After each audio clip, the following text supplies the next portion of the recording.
वित्त मंत्री निर्मला सीतारमण 23 जुलाई को लोकसभा में मोदी सरकार के तीसरे कार्यकाल का पहला बजट पेश करेंगी।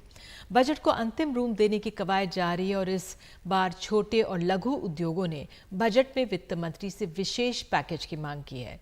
रोजगार के दृष्टिकोण से ये सेक्टर बेहद महत्वपूर्ण है। देश में करीब 5 से 6 करोड़ छोटे लघु उद्योग की इकाइयां हैं, जिनमें करीब 12 करोड़ लोगों को रोजगार मिलता है। देखिए बजट पर ये विशेष ग्राउंड रिपोर्ट।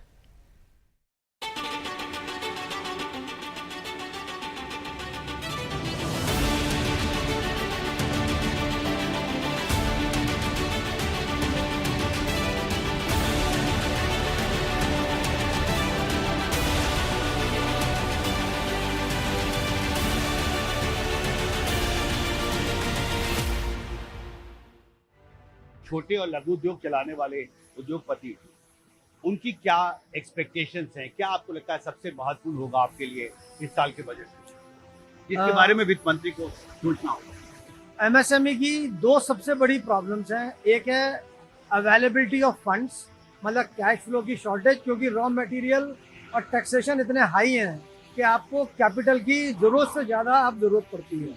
और अगर आपको ग्रो करना है तो इन्वेंट्री भी मैनेज करनी है और मार्केट भी बहुत कॉम्पिटिटिव है। दूसरा है स्किल लेबर की अवेलेबिलिटी, क्योंकि जितनी इंडस्ट्रियल ग्रोथ हो रही है उस हिसाब से आपके पास में मैन पावर की शॉर्टेज है, स्किल्ड मैन पावर की बहुत शॉर्टेज है, R&D लैब्स की बहुत शॉर्टेज है। यहाँ पर अगर आप R&D करना चाहें, प्रोडक्ट को डेवलप करना चाहें, तो एमएसएमई के पास रिसोर्सेज नहीं है। उसके पास इंटेंट है बट रिसोर्स बहुत लिमिटेड है, जिसकी वजह से वो R&D में ज़्यादा इन्वेस्ट नहीं कर पाता और गवर्नमेंट से उसको कोई फंडिंग नहीं मिलती, कोई सपोर्ट नहीं मिलता जिससे वो काम कर सके और अपने प्रोडक्ट को इंटरनेशनल लेवल पर ले जा सके। एक इशू जो कोरोना संकट के बाद से ही लगातार उसकी चर्चा होती रही है कि आप जो सामान बनाकर इंटरप्राइजेस को बेचते हैं, चाहे वो पब्लिक सेक्टर इंटरप्राइज हो या प्राइवेट सेक्टर इंटरप्राइज हो, पेमेंट्स में डिले होती है। क्या ये एक इशू है जिसको आपको लगता है वित्त मंत्री को एक रोड मैप पेश करना चाहिए बजट? मैं ये कहूँगा कि गवर्नमेंट इस पे काम कर रही है, करना चाहती है, लेकिन अभी भी रियलिस्टिक प्लेटफॉर्म पे चीज़ें नहीं आ रही हैं और पेमेंट की डिले की वजह से हमारे ऊपर में इंटरेस्ट की लायबिलिटी बहुत पड़ती है। और गवर्नमेंट सेक्टर से तो खास तौर से अगर आपका कस्टमर गवर्नमेंट है तो आपको कई बार डिले 6-6 महीने से लेके 1-1 साल की पेमेंट की डिले है। अब आप सोच सकते हैं कि एमएसएमई के लिए अगर 1 साल पेमेंट नहीं आई तो उसके क्या कॉन्सिक्वेंसेस हो सकते हैं।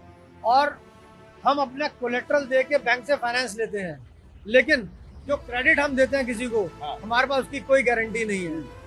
आज अगर एमएसएमई को पेमेंट टाइम से मिल जाए, हमसे ज़्यादा कॉम्पिटिटिव कोई नहीं है और हम चाइना को 100% पीछे छोड़ सकते हैं अगर हमारा पैसा टाइम से आ जाए और पैसा मरे नहीं तो। हमसे ज़्यादा कॉम्पिटिटिव कोई नहीं है।